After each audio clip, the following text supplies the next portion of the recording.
Welcome to What Do You Think, Utah? I'm Bill Allred, and it's our very first show.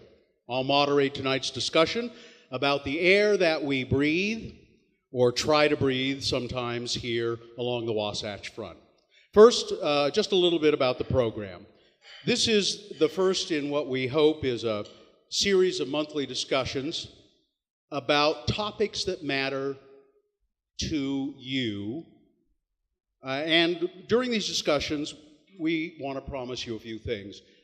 We promise that we won't suck up to politicians. We promise that we won't suck up to big business. We won't suck up to the left. We won't suck up to the right. We won't suck up to anybody. We promise that we'll question everything, and we promise to let you, the audience, ask the questions that you want to ask of the people who make decisions that affect your lives. That's a pretty big promise, isn't it? Today is April 22nd, and it's Earth Day.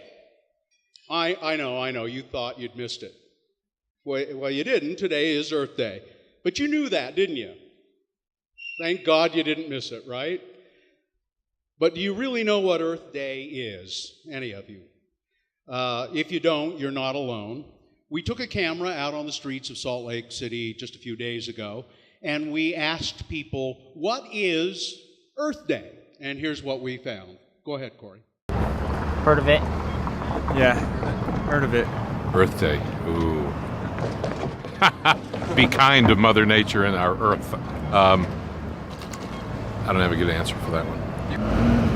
I have no idea. Yeah. You're aware of it? Yeah, I'm aware of it. Plant a tree. Earth Day is a day to celebrate the Earth, right? Not a holiday, but like a day to remember, keep things clean, celebrate Earth. I don't know. I have a personal interpretation of Earth Day where I reflect on what I'm doing to support the planet in terms of recycling and other endeavors. Hashtag Earth Day on... I hope that one woman is doing that right now, reflecting on what she's doing to celebrate the planet. The first day, Earth Day, was April 22nd, 1970, and it was conceived of as a worldwide event for environmental protection. 20 million Americans came out that day, April 22nd, for a peaceful demonstration in favor of environmental reform. And there was a famous public service announcement that was created for the very first Earth Day. Some of you might remember it. I think some of you will remember this public service announcement. Roll that. Can you roll that, Corey? This is it.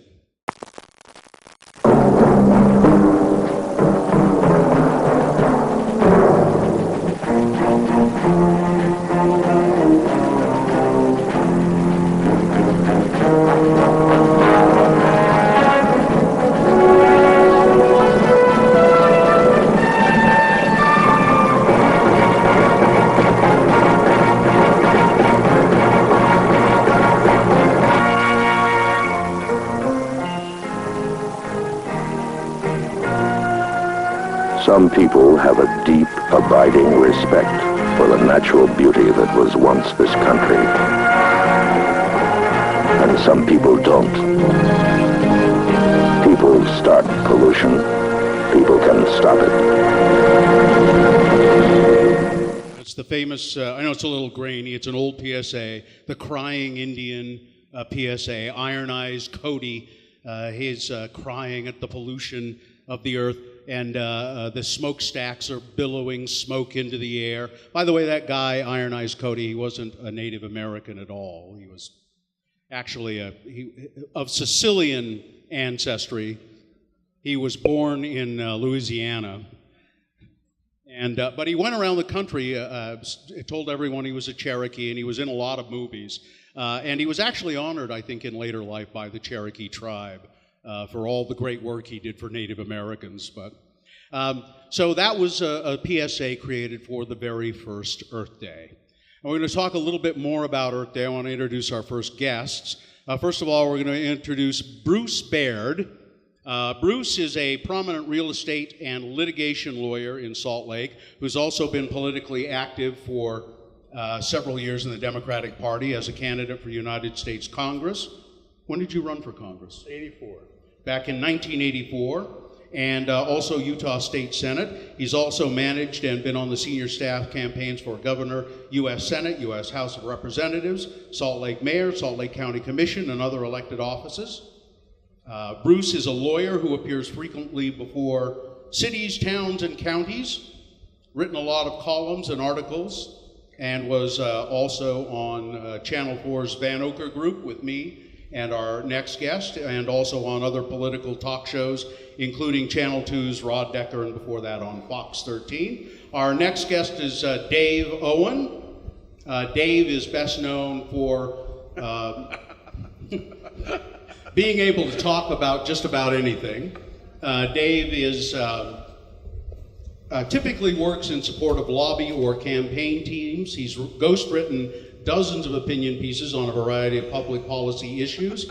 Dave is known for simplifying complex public policy issues. That's what they say. And forming simplified concepts into a cohesive and easily relayed message package. Owen is also often called upon in crisis communication situations like the one we have here tonight. He also has done campaign ads for television and print. Dave worked directly for former Governor Mike Leavitt, and he was the CMB chair for Rich McKeon. That you remember that PSA, you guys? That, oh, absolutely. Yeah. It's kind of a classic, and as somebody who creates ads and things like that, Dave, it's hard to beat that almost, isn't it? Well, in 1970 it was. If it was done today, it would become immediately fodder for all kinds of satire and other ridicule. But yeah, it was a good piece at the time. You know, unfortunately, everything you do now is fodder for nothing but satire and ridicule, and almost nothing you do can be taken seriously. I remember that ad. I was 15. I remember the first Earth Day. I participated in the first Earth Day at my high school. That's back when I was young. And you saw that ad, and it almost brought tears to your eyes because we were in the West, and you remember that's back when the rivers were burning in the East. So that's what, there was a river on fire. Cuyahoga. The Cuyahoga River. Pennsylvania? It's in Ohio, isn't it? Yeah. I can't. And that's kind of. It caught fire. Yeah. And that was about a year before that ad. The river caught fire. I mean, that's back when Republicans and Democrats could agree that clean air and clean water were a good thing, back before politics ruined everything? Well, in the 1970s, everyone, as Bruce said, agreed that we needed to do something and clean up the environment. We needed to clean up the air. We needed to clean up the water. Who was the greatest environmentalist of the 1970s? You could argue that it's Richard Nixon. Absolutely. Nixon, and look, no Republican who's ever been elected president in the last 30 years could survive the Republican primary, and Nixon would be the most certain loser because of his support for the Environmental Protection Agency. NEPA, the National Environmental Protection Agency, National Environmental Protection Act, was under Nixon. I mean, let's be clear. This is why we hounded him from office. Here, let me just. Richard Nixon once said that environmentalists just want to live like a bunch of damned animals. However, he went on to do this. In 1969, he passed and sponsored the National Environmental Policy Act. 1970, the Environmental Protection Agency, he formed that. 1972, the Marine Mammal Protection Act, signed that into law. 1973, the Endangered Species Act. And in 1974, he signed into law the Safe Water Drinking Act. Arguably the greatest environmental president of our time. You could certainly argue that, and it would be hard-pressed to argue the other side of it. I mean, what has anybody else done other than that, except to add some maybe Christmas ornaments to it? I mean, to create the basic environmental protection structure for this country, it is impossible to top next. Why did that happen? You want to talk about the spotted owl, or you want me to? I was telling you, there was That's such a deep subject. I mean, it would take hours to probably treat properly. I think one thing that Republicans would say, and I've had conversations with former Governor Leavitt, who was also the EPA administrator, and our good friend Rich McKeon, who was his chief of staff, and they can actually kind of rattle off the statistics about the improvements since 1970. The air is cleaner, the water is cleaner. Here in the United States, at least, the EPA, some of these other things have done their job. I think at some point, the divide comes from those who, I guess we think the water's clean enough, or the air is clean. You know, I mean, or maybe the Republican Party or the conservative movement is a little more concerned about the economics of the thing, and how far do you go, and can you do these things? Favorite word these days is sustainable. Can you make it sustainable? And what is the balance between what the EPA set in motion, what Richard Nixon set in motion, and going to the extremes that I think sometimes we see today? For example, a great example is the XL pipeline, the Keystone pipeline. You know, that would seem to be a pretty good tool.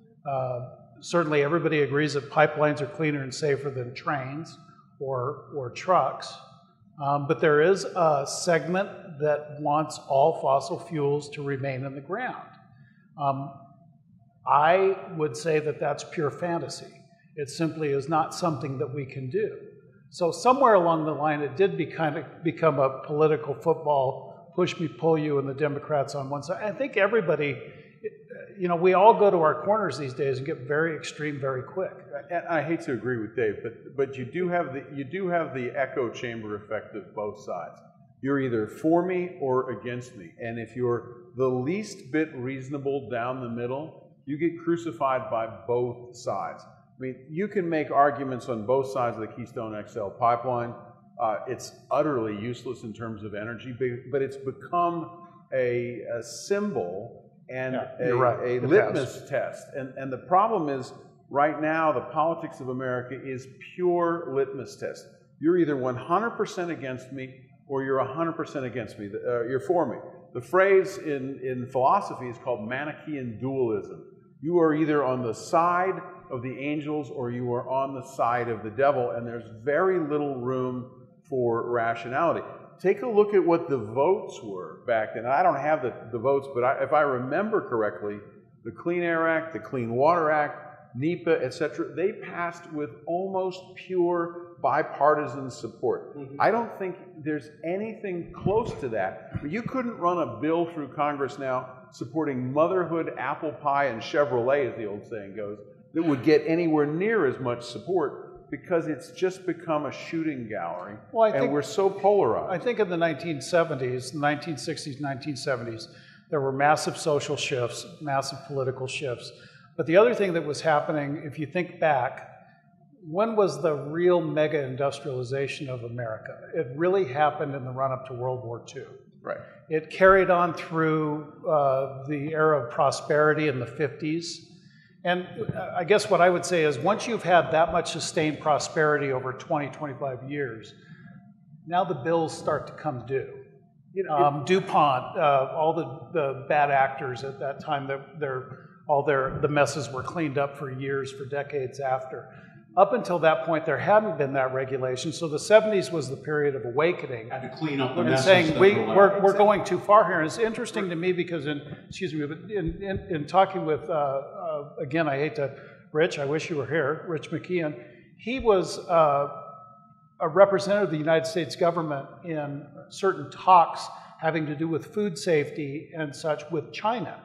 And he observed that right now, that's where China is. Right. You know, their run-up, they have 200 cities of over 1 million people that did not exist 10 years ago. Well, now China has the problem. We know about. We're going to start talking about the air that we breathe, and we've all heard about China's just absolutely horrific air. I mean, they have the problem. Well, it's not just air; it's everything. Well, it's everything. But I mean, and that's that period of unbridled growth and industrialization, and then waking up out of it and going, "Oh, wait a minute, we can't do this." And basically, what their government says to them is, "Sorry, this is the price we pay for prosperity. Yeah, they do, but they're also very worried about it, Bill. Remember, it's sort of the Maslowian hierarchy of needs, and we've gotten over the need to feed our face. We've gotten over the needs for shelter. At some point, you realize that there's a trade-off between the quality of life that you face and your economic growth. We've gotten to the point where, like people say wrongly, that the racial problem in America is solved. They say the environmental problem is solved. And it isn't solved, but we should admit, in all candor, that it's insanely better than it was. But you know what, Bruce? It's better here in this country and in the industrialized world. The tension that happens with the developing world, whether it be India, China, and certainly now it will come in to Africa, is we now have enough prosperity and we're all well fed and we don't worry about those things day to day. We can afford the luxury of worrying about the environment. A lot of these countries are saying, how dare you? My wife and I were in Egypt in early February, and there was a constant blanket of smoky haze over what seemed to be the entire country, because they were moving forward in their economic growth and they hadn't reached that sort of takeoff stage where they made the trade-offs or where there were enough regulations to enforce the trade-offs. Well, it is debatable. Are our rivers clean enough? Is our water pure enough? Is the air that we breathe clean enough? Are we ready to say, well, we've done well enough? We still face huge environmental problems today in this country. We asked some random people on the streets of Salt Lake, what's Utah's biggest environmental problem right now? You can guess what they said. Yeah. We all know what it is, but here, Corey, here's what some people on the streets of Salt Lake said. Probably our air pollution. Quality of air. Quality of air is a big one. I guess I'd say our air. Yeah. I don't know. I mean, in Salt Lake, I know the inversion's really bad. I don't know, probably just pollution in general, all around. I think air pollution. Well, I would say there's two really biggies: protecting our parks and our air quality. Probably the air pollution, air quality, yeah. I would say the inversion here in Salt Lake Valley. I want to introduce our next two guests, and slide down a little there. Yeah, there you go, David. Or should I go this way? Further far right. Slide to the far right. Far to the right. Far right. Ted Wilson, 30th mayor of Salt Lake City from 1976 until July of '85. Ted won 3 elections in Salt Lake. Ted was also the director of the Hinckley Institute of Politics at the University of Utah, where he held an adjunct assistant professorship of political science. He initiated and passed the first historical foothill preservation ordinances in the city's history. Is that right? Yeah. He was the executive director of the Utah Rivers Council, and he is currently the executive director of UCAIR. And also Rachel Otto, born in Cincinnati, Ohio. Rachel came to Salt Lake in 2001 for graduate school at the University of Utah in British and American literature. Fell in love with everything about the place except the air quality. After teaching undergraduate courses at the U of U and Utah State, she completed her law degree at the University of Utah in 2008 with a certificate in natural resources law. Rachel spent 5 years practicing employment and civil rights law in Salt Lake before taking the helm at Breathe, Utah in 2014. Thanks both of you for being here. We might have to move your microphone up, Ted, I don't know. Move it up on your shirt a little bit, maybe. And Ted, first of all, tell everybody what UCAIR is designed to do. UCAIR is an acronym for Utah Clean Air Partnership. It was put together with an idea of having a not-for-profit that would work very hard to approach individual behavior. Now, we don't necessarily get into the industrial area because that's got to be done with law. It's got to be done with activists that really go after industry to make sure that gets taken care of. Our job is to talk to all of us about all of our role, whether you're in industry or private citizen, whatever you are, you have a chance every day to make this air worse. And you have a chance to make it better. It's ambient, so it works on both ends. Our main job is to educate. We just spent $750,000 of your tax money, Dave. And he did that to get a rise out of it. And for this, I got... We spent that money to go out during the inversion season and try to do a thing. Our tagline was "Show You Care," and by going to our website, you can see all these things you could do. Simple things like turn your heat down in your house 2 degrees. That kind of stuff. We also do grants. We raise money, and we give grants to. We've given to 23 different organizations, just about $500,000, including Rachel's. They do great work at Breathe Utah. And Rachel, so that's basically our format. And talk about Breathe Utah just a bit.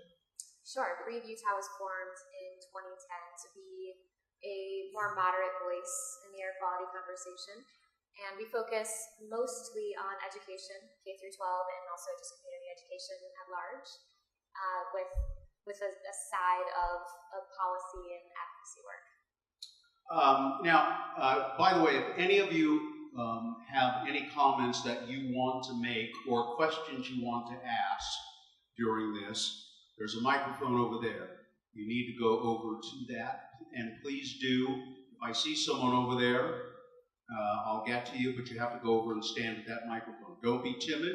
You can ask a question or make a comment, either or, all right? And if it occurs to you during, just go over there. And if I don't see you, then make a noise, okay? Bird calls. It's Earth Day. A bird call, that would be good. Make some sort of a bird call. I'm sure some of you are very good at that. Scientific evidence continues. Now, the air quality is better than it used to be. I just saw somebody, our friend Stuart out here in the audience, sent me a video about the history of, it's called 1 Minute History of Salt Lake. And it's about air quality in Salt Lake City. And it said they had a smoke problem in Salt Lake in 1941. Blanket of smoke in Salt Lake City. And they formed something called the Smoke Quality Board or the Smoke Advisory Board or something. They had to deal with the smoke problem in Salt Lake. And it was caused by trains, locomotives. It was caused by coal-burning furnaces. Coal burning and oil burning, and also caused by industrial sources. And so they said, we got to deal with this problem. And so they imposed draconian measures to deal with it. They banned all trash burning and all leaf burning. They told the railroads, you have 6 months to deal with this problem. 6 months. And by law, they had 6 months. And the railroads spent tons of money to ameliorate the smoke coming out of their stacks. They worked with homeowners to convert their furnaces to natural gas. And this is all in Salt Lake, maybe. And within, I think it was 6 years, they estimated they had reduced the amount of smoke in the air by 80%. Pretty amazing. And they did it by legislation, essentially. Strict legislation. And then the 1 minute history ended on a really hopeful note. It said, but then the automobile took over. Yeah, took over, and well. Remember at that time, Salt Lake City was the entire Salt Lake Valley. I mean, there were 2 people in Draper and 1 person out in Harriman, and that was it. Mr. Harriman, as a matter of fact. Yeah, Mr. Harriman was, and that's it. Mr. Only Draper, 200 in Salt Lake. Yeah, and there wasn't very many there. So you're right. It's the air.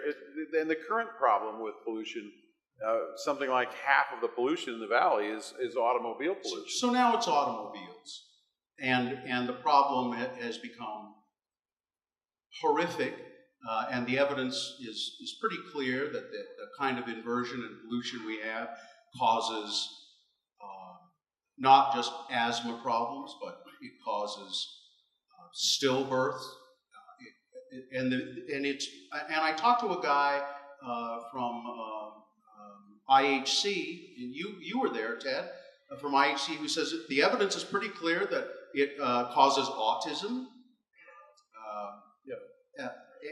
So, Bill, that is the big difference. We now know what that smoke is doing to us. Besides, when I was 7 years old, I went to visit with my grandmother, and we would walk down the street on 3rd South and 2nd East, and I would say, "Grandma, why are my eyes burning?" She said, "Oh, it's the smoke, Teddy." And she said, "I had to do my curtains 3 times this winter because they turned gray 3 times.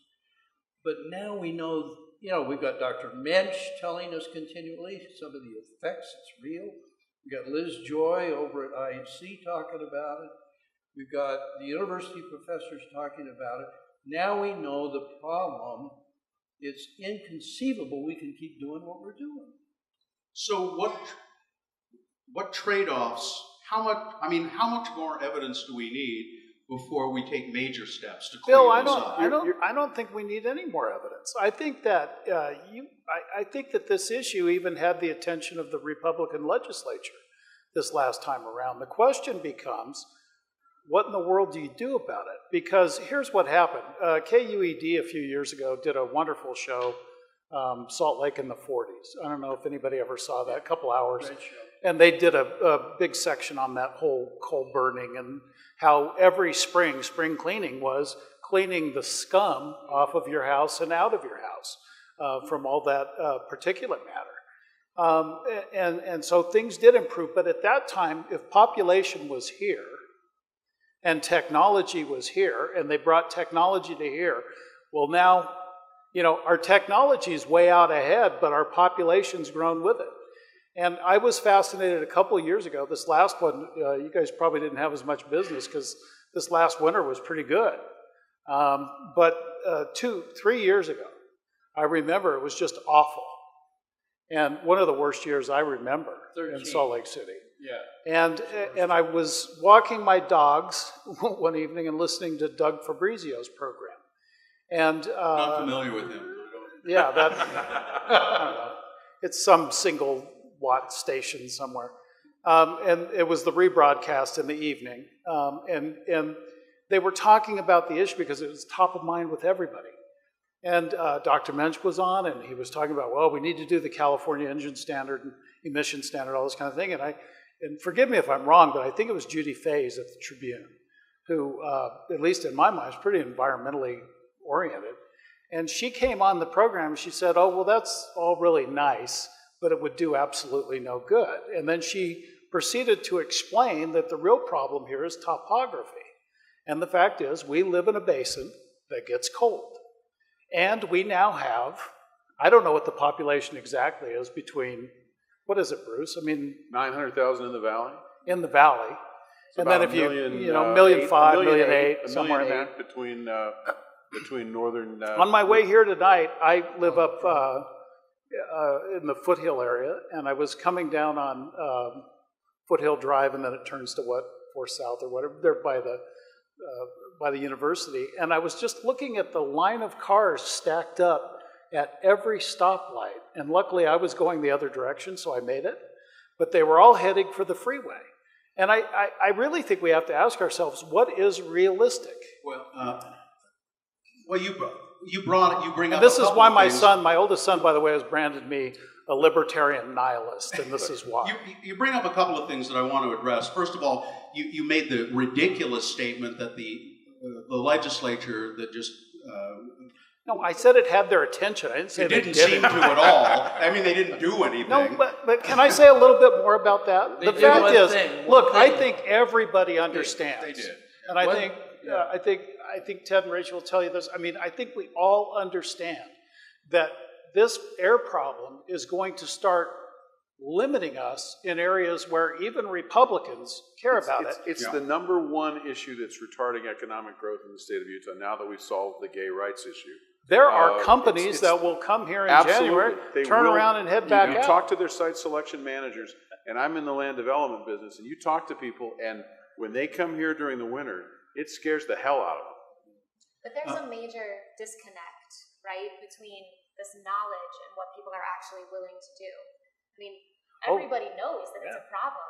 What we saw with the wood burning campaign, that when people, and people even say, 99% of people say that they're willing to do something about the air quality. What we saw with the proposed wood burning rule, that when people are actually asked to do something, they freak out. And then it becomes an infringement of their rights. It's the old joke about the weather. Everybody talks about it, and nobody does anything about it. Let's go over here. I think we have a comment over here. What's your name, sir? Yes, my name's Nick Smith. Okay. People say we're at catastrophic levels and the danger is really imminent. What do you think is the most radical legislation that could maybe be passed, like banning cars? I'll give you one. Let's talk about that. I know, Ted, you went to Mexico City. Yeah. They had similar topography to us. They have the same kind of inversion. Mexico City, one of the most polluted cities in the world. They've cleaned it up a lot by doing draconian things with cars and things. About progressive. Okay. Okay. I like draconian. But they enforce it with draconian strictness. Yes. Well, they have a different system, and they can move power plants with that system. You legally know about this. You can't just move a power plant. You have to get a permit. You have to talk to people. You have to not invade personal rights, economic rights, and on and on and on. We can't go to the refineries and say you have to relocate. Well, we can over the long haul, but short haul, when we have to do it, it doesn't work. And as John Maynard Keynes said, in the long run, we're all dead. Let me give you a relatively simple way to start the dialogue moving. I was talking about the show today with a good friend of mine who's a really smart guy, and he had a great idea, and I think it makes sense. Part of the problem is everybody has to drive their cars. Now, Ted and I are neighbors, and we drive hybrids, the cleanest vehicles that you can drive. Our whole street is like hybrid city, but most people don't drive hybrids. Here's one way to do it. UTA makes $50 million a year in revenues from their fares. What would happen if we diverted a small share of the gas tax to make the fares free? You can argue all you want about UTA and their bonuses and the rest of it and their stupid bus routes and their idiotic streetcar line on 21st South. But if the fares were free and you knew where the bus routes were going, and you made some kind of deal that if the counties would give up their share, would take their share of sales tax and use it to mass transit and made the fares free, within 5 years we'd have different development patterns. And if you made local governments allow higher density near transit-oriented developments, you would get an awful lot more people. Because remember, I've got some silly out-of-date chart from DAQ. This is how bad air quality is in Utah. DAQ, Division of Air Quality. Division of Air Quality's charts on their website are dated 2010. And I'm not making that up. Isn't the Division of Air Quality just one guy now?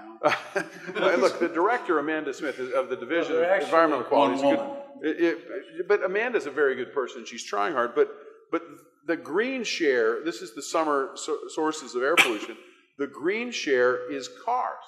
If you can get cars off or incentivize people to do things like, I don't know, drive Priuses, like in hybrids, like good we old do.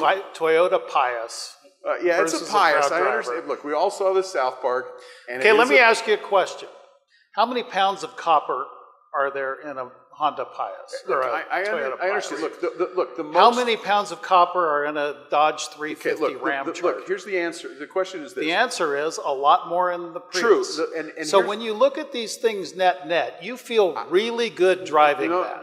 until you got to get rid of that battery. And until you go back and look at the mining that was done to build that. Well, you want to talk about the expansion of the Kennecott copper pit. We'll get to that. The life cycle costs of environmental costs of a hybrid are better. You know the worst car that you can drive for environmental quality right now? It's really simple, and I have that statistic from The Economist.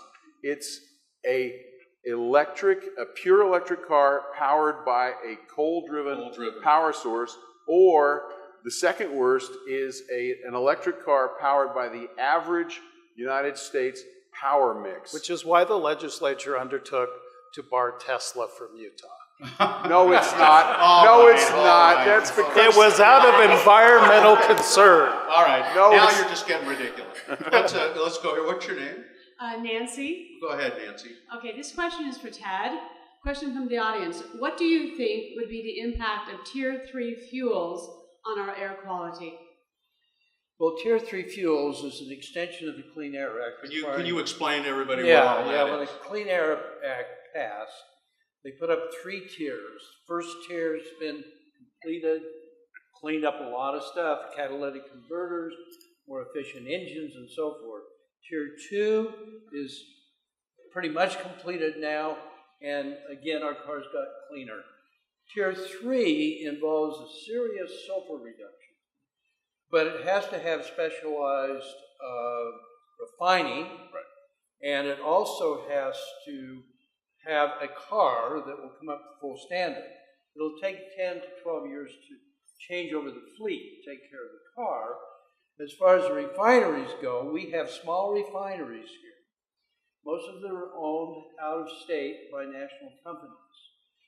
Under the law, they can average out nationwide their contribution on Tier 3, thus avoiding doing it specifically in Utah, where we have episodally the worst air pollution in America.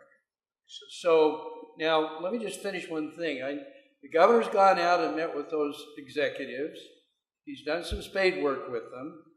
There are plans to put pressure on the refineries in appropriate ways, and the legislature is well aware of this. If we could get it all together, say 10, 12 years from now, we could have up to an 80% reduction of automobile emission effects on the industry. Well, so that's huge. The refineries say, well, we can't do it before, 2020? Well, that's sort of a target time, but they would have longer to do that, and with I don't know the exact scale of time on it right now, but they're definitely supposed to be moving toward it right now. And you can buy a Tier 3 car. If you go buy your car, besides looking at the price, look at the smog rating. If it's between 8 and 10, you've got a Tier 3 car. Now, and some people say it may be cleared in 2028 before we ever have it here in the Valley. It would phase in, Bill. Yeah. And older cars will run on that Tier 3 gas. It's just not, it doesn't do it any good. Well, it does do an older car good. Because does it? There's less original sulfur. Okay. The car's not as equipped to remove more, but the car isn't benefiting. So is there nothing that we can do, really, other than just say, please, to make them do it faster? I think public pressure works. Remember, this is the state where they won't make you wear a helmet when you're riding your motorcycle. And just last year, we finally got the seatbelt law mandatory. Try using that kind of ultra-libertarian, ultra-right-wing logic on a problem as big as air pollution and gas, and let's watch what happens in the legislature. But don't you think technology is going to advance, and that I don't know a lot about this, Ted. I was brought here tonight to pretend to know things. I don't know much about the Tier 3 fuel. It's what you're best at. That's what I do. Yeah. I don't know much about that, but I do believe that the fleet, as it were, is getting cleaner. I know that I've in the past done work for the Utah Trucking Association, and they will tell you that I think the key year was 2007, 2008. Right. The diesel engines that were mandated at that point, I'm sure this is true through I-15 in the wintertime here when we have a bad day. The air coming out of the exhaust is cleaner than the air going in. Remember that and I think passenger vehicles will catch up. But it got there because of something that this Republican legislature in the state doesn't like, and that's called government regulation. The government regulation is what's forcing this. Now, you can argue whether it's doing it right or not, but without the CAFE, corporate average fuel economy, and those other standards, we would be back in the same. Imagine trying to have the number of people that we have in this Bruce, valley most now. of that stuff has been accepted. You're arguing with yourself. No, I'm not. The question is degree. I'm arguing with the Republican legislature who, if you the word regulation itself is anathema. Well, Bruce, I'm going to take a little issue with you because I saw specific members of the legislature, particularly 2 years ago, really stand up. You know what, Ted? There's absolutely, I'm agreeing. There's And- several and very even smart the Speaker Republicans. of the House came out of this section saying we should have done more. Look, Greg's a friend of mine, and I agree with you that there are reasonable Republicans in the state of Utah. The trouble is, they ain't a majority of the House of Representatives. Well, Did I hear one out there? No, you heard somebody Okay, but thinking there are none. let's play a little game here for a minute. Rachel, did you want to say something? I just wanted to point out that probably, luckily, we're not depending on the Utah legislature to bring Tier 3 to Utah. It's not a state issue. It's an EPA it's issue. EPA mandated issue. Right. So, but is and I mean again, I would ask the question: is there something that the state can do? Legislate, make them do it here locally. But Bill, you should note that this session, if I'm not mistaken, Ted, it's called phone calls and emails. That's all. and there was legislation passed this year that would provide some incentives for building the infrastructure that Ted mentioned to, this more expensive infrastructure, this additional infrastructure that will be required for Tier 3. That bill did pass this and then prior to this year, we had a law that said we couldn't pass any standard that is more strict than the EPA. And that was actually, I don't know if it was repealed or just revised, but that's no longer the case.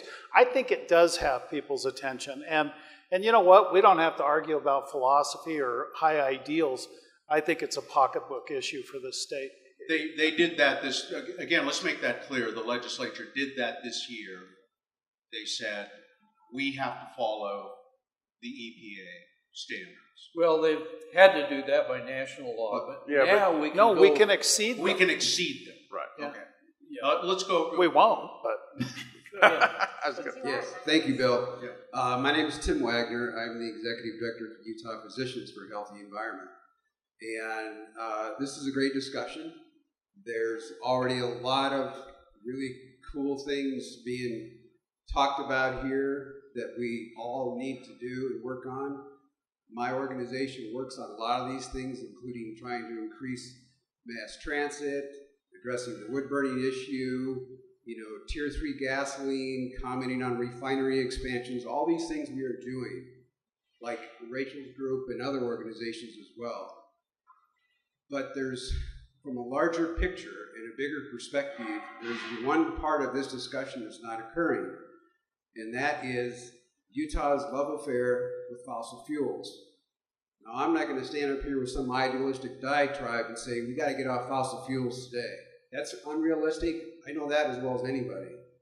But when you look at what's going on in the state of Utah, where we have about currently 11,000 active oil and gas wells, and if the price of oil comes back up, and it will, we're going to see that number double in the next 15 to 20 years, if not sooner. Much of that product is coming right here to the refineries. 2 of those refineries are already planning to expand. All the more trucks and pipelines and everything bringing it into the Salt Lake Valley. More people moving in. Our population is growing. The biggest source of our air pollution, whether it comes from our tailpipes, our stacks, and our homes and businesses, is from burning fossil fuels. We have to be working harder to transition away from this stuff, and we can do it. The market is there. Other states are doing it. Utah is doing a very, very poor job of making that transition. And I'm going to be very blunt. We have a governor who doesn't care. He stood here before his monthly press conference just last 2 weeks ago and again denied the science behind climate change and point blank said, I see nothing that would prohibit us from continuing to expand our fossil fuel resources. That's leadership going in the wrong direction. We need someone who's got vision, who can take the state in a cleaner direction, and we can do it. The market and the technology is there. We have to quit digging our heels in the sand and express that vision in a way that people can understand, and we start to embrace it. And it'll improve our economy and have a dramatic impact on our airship. But it's a long-term, big picture thing. I think maybe... Tim, I'd like to just make a quick comment on that. Have to stop digging our heels in the tar sand, perhaps. It's true, we're very highly dependent and over-dependent on those fuels.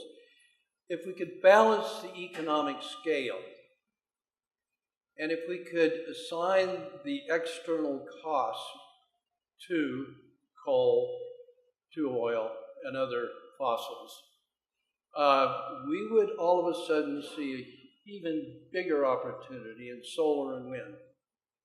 And it's an economic Guys, this is problem, fairy you know? tale. This They is fairy internalize tale. the cost by If you putting it understand into the our reality of lives. that, Ted, it is a nice story to tell your grandkids when they go to bed at night. It is about 8%. It is about 8% of, if you doubled investment in solar and wind tomorrow, in 10 years, it would be 8%. Today, it's 8%. It is never going to be the only thing you can do. And I would imagine most of the folks watching or listening or here tonight would be opposed to it. The only thing you could do is nuclear. Take a quick counter argument. Look how solar, as the price of the cells have gone down, the photovoltaics have gone down and down. Solar has expanded exponentially off of that. I'm not anti-solar. It's the same principle being applied economically. If you internalize the cost, so we all start paying that extra amount for The simple we can afford then to expand those. The simple fact is, every form of energy and use of energy is a trade-off, and we subsidize essentially every form of this. What we need to have, I believe, is a transparency of what we're subsidizing and how we're subsidizing it, so you can make a decision. You may well be right, and I think we're not doing a good enough job in alternative fuels. Although Dave is right as well that it's at the moment a very small bump in solving the problem. And we ought to do it, Ted. We absolutely ought to do it. I'm all for it. We got a huge storage problem, and look, if you follow this issue internationally, you'll understand that the renewables issue in Europe is causing a significant problem because they've over-subsidized the renewables such as solar and wind, and now they have no idea how to pay for the subsidization because it doesn't work on peaking And demand. the other thing that we don't think it through because we react viscerally and we don't plan. We listen to advocates on one side or the other, and we don't figure it out intelligently. Now, I need to disclose, I have a client in the energy business, and keeping the world safe for large oil companies is part of my mission. I keep the world safe for developers. But the reality is, I've been to several meetings in Washington, D.C., where they've brought some pretty cutting-edge scientific experts in, and they've showed us the curve on carbon in the atmosphere worldwide. If the United States cut emissions 20% tomorrow, the net effect would be zero, and in fact, probably negative, because India and China and other countries are on a growth curve that whatever, and I'm not saying by that we shouldn't do anything. Don't take it that way. What I'm saying is the problem is much bigger. We've kind of switched gears here because there's the problem of the Salt Lake Valley, which is very valid. And then there's the problem globally, and probably the solutions kind of have common root, but... Dave, the number one solution is for your party, the Republican Party, to acknowledge that global warming and climate change is a reality, as opposed to saying, I'm not a scientist. Do you know what the problem is? Of glue-brained morons. All right, The now wait. entire- Okay, now let's stop that for a second. The new secular, the new secular religion, No, the and Orthodox. I don't Hey, wait a minute, Bill. We don't suck up to anybody. I don't. Yeah, who did That you doesn't mean when you we said can't- we? That doesn't mean we can't attack people who are brainless I by was- saying that climate change Bruce. isn't a proven fact. Bruce. Gravity Bruce, isn't proven. Bruce, I don't have any trouble getting back to that. Okay. But I want to go over here. I understand. Yeah, go ahead. That was just getting good. And now I'm going to put a damper on it. No, it's fine. My name is Holly Mullen, and again, in the interest of full disclosure, I'm married to one of the panel members. So Thanks, honey. take that for what you're worth. And I'm his neighbor, by the And way. I'm a neighbor. But anyway, here's a kind of a thinky question.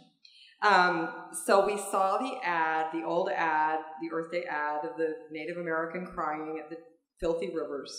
And I even still got a little tear. And so my question is, how do we change the ethic of society at this moment in Utah, in the country, in the universe, to embrace some kind of passion and feeling again for taking care of this earth? And I know that sounds like so, frou crazy, but Pretty woo-woo. But I know, right, Dave? It's but you know Earth what? Day. Yeah, and so here we are. But we're all in silos, right? We know that. We're all sitting in our basement and typing out our posts on Facebook, and I'm guilty. But really, is that the problem? Is that the problem? We just have too much technology. We don't have to care about anybody else. I really would love if you would all take it, and you can be funny and whatever you want, but I'd love to talk a little bit about that. Thank you. I think it's a good and well taken point in that maybe we need to get back to the original idea of Earth Day, because Earth Day was not just back in 1970. It was a global phenomenon. The entire world, or most of the free world at the time, participated in it. And saw it as a real problem. And let's, we can get back to name calling now. Thank heavens. But it does seem to me that we are at the microcosm is the air that we have to breathe or try to breathe here in Salt Lake. And we forget about it when there isn't an inversion. But health officials will tell you that we are breathing crappy air here even when we don't see it. The people who live along the I-15 corridor are breathing it every day. Is that not the fate of the industrialized man? I mean, well, does it have to be? Probably. It's an economic and philosophical and convenience trade-off. And many of the trade-offs we don't know that we're making, but we're making them implicitly. My only argument is we should be making them explicitly. I happened to be in New York with with my oldest boy last year when they had that 5 million person march down 6th Avenue. And the funniest thing I saw when I was doing that, and again, I'm a fairly liberal environmental person, is this person walking around with a sign that said, "My home has been flooded 3 times." At some point you go, maybe you should build somewhere else. I mean, at some point you've got to realize that this does involve trade-offs. And I think Holly's right. You've got to get an ethos of giving a rat's ass. But you guys, it's so funny to me that I'm like the lone whatever it is I am in this room. And Whatever that is. And yet my concern, and maybe because it's, my degree, for what it's worth, is in economics, I tend to look at it a little more globally. And here, what's going to be one of the big issues? What's going to be one of the big issues in the upcoming election cycle? It's going to be income inequality. And it's real easy for a bunch of doctors and lawyers and teachers and foundation people to sit around here and talk about this. But you know what? If you're a coal miner in Emery County, you don't want to hear it. And you can take that out and take it globally. And I feel like you're kind of running by me on this, because the developing world is saying, how dare you get yours? And then, you get your treehouse and then you pull up the ladder. Screw you. And that's what they're saying. And they have the right to say it. So the problem is much bigger. And so where I would support, I guess what I'd also do is I say, let's say if for $1 million per vehicle, we could fix this problem in the Salt Lake Valley. And we take that $1 million and we put it in. What is the opportunity cost of that? How many kids go to bed hungry? How many educations are not earned? How many, in other words, this is always a question of scarce resources, and it's real easy for us to sit and talk high-mindedly about the Indian chief and the commercial. As an economist, we remember the phrase, because all three of us will all remember this from economics school, Pareto optimality. Yeah. And Pareto optimality means it's the condition where you can't make anybody else better without making more things worse. And your point, and it's not wrong, is where is that optimality and what are the trade-offs between the optimality? And do it right here in the U.S. It's clear globally. I live in Salt Lake City, but I work all over the valley, and it takes me 5 minutes to get to my office, but it takes me an hour sometimes sitting in the freeway traffic with the smoke burning and the cars, trying to waste my time getting out to the suburbs. And you've got to think, what is happening? You know, Holly and I shared grandchildren and sons and daughters, and I would answer her question by saying, look, I don't even buy green bananas anymore. I'm 76 years old. I've had a great life, okay? You've got grandkids, right, Dave? No. I hope you get some. Me too. But Bruce is going to have some for long. No, God, no. And you're going to have some down the road a ways. But when we look at those kids, that's what scares me to death. I agree and makes me think about what Holly said. Is there a point that we begin to look at our closest people and say to ourselves, we got to start every day getting up to do something different? If you understand, we're running out of time here. We have a question. What's your name and what's your question or comment? My name is Tyson Call. I have a question specifically for Dave. You said you're an economist. No. I have an economics degree. You have an economics degree. Quite a difference. Good enough.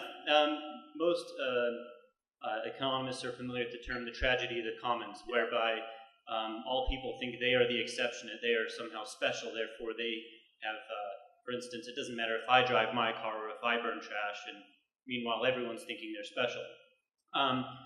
Most economists also know that people work based on incentive, that they need a reason to change.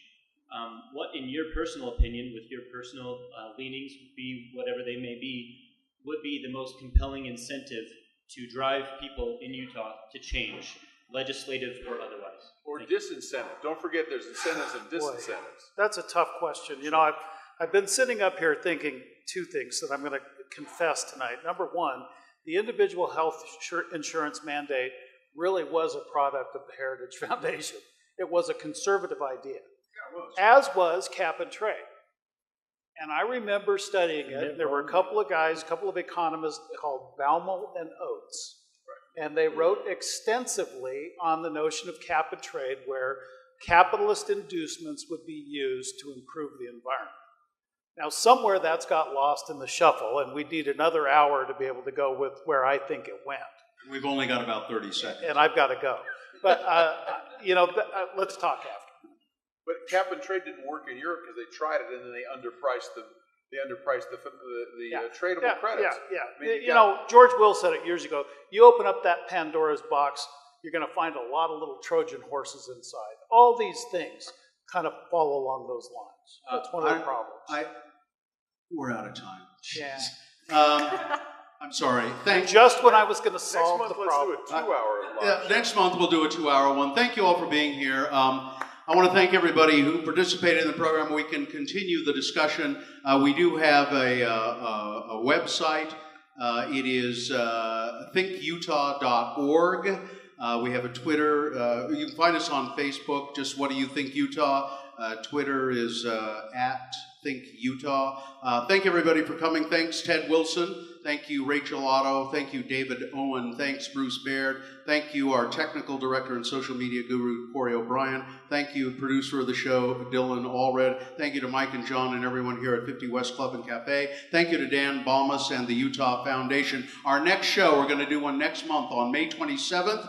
It's about how police interact with the community. Our guests will be, confirmed guests will be Salt Lake City Police Chief Chris Burbank and Dr. Rob Butters, Director of the Criminal Justice Center at the University of Utah. That'll be next month at the end of May, right here. And I want to say thank you to Bill and to your management for trying to do something very interesting. It's a very, we need to have this. Next month, join us. Thank you.